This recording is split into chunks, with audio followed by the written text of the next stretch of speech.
तो प्रभु श्री राम जी के पिता का नाम था दशरथ, दशरथ के पिता का नाम था अज, अज के पिता का नाम था नाभाग, नाभाग के पिता का नाम था ययाति, ययाति के पिता का नाम था नहुष, नहुष के पिता का नाम था अम्बऋषि, अम्बऋषि के पिता का नाम था प्रशुश्रुक, प्रशुश्रुक के पिता का नाम था मरु, तो मरु के पिता का नाम था शिग्रक, शिग्रक के पिता का नाम था अग्निवर्ण, अग्निवर्ण के पिता का नाम था सुदर्शन, सुदर्शन के पिता का नाम था शंखन, शंखन के पिता का नाम था प्रवड्ड, प्रवड्ड के पिता का नाम था अंशुमन, अंशुमन के पिता का नाम था दिलीप,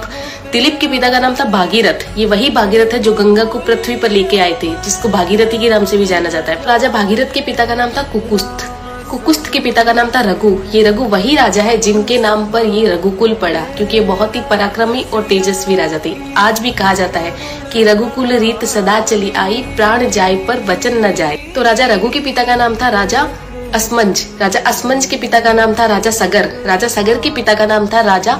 असित, राजा असित के पिता का नाम था राजा भरत, राजा भरत के पिता का नाम था ध्रुव संधि, राजा ध्रुव संधि के पिता का नाम था राजा सुसंधि, राजा सुसंधि के पिता का नाम था राजा मानधाता, मानधाता के पिता का नाम था युवानाश्री, युवानाश्री के पिता का नाम था दुंदुमार, दुंदुमार के पिता का नाम था त्रिशंकु, राजा त्रिशंकु के पिता का नाम था राजा पृथु, राजा पृथु के पिता का नाम था अंडण्य, अंडण्य के पिता का नाम था राजा बाण, राजा बाण के पिता का नाम था विवस्वान, राजा विवस्वान के पिता का नाम था राजा मनु, राजा मनु के पिता का नाम था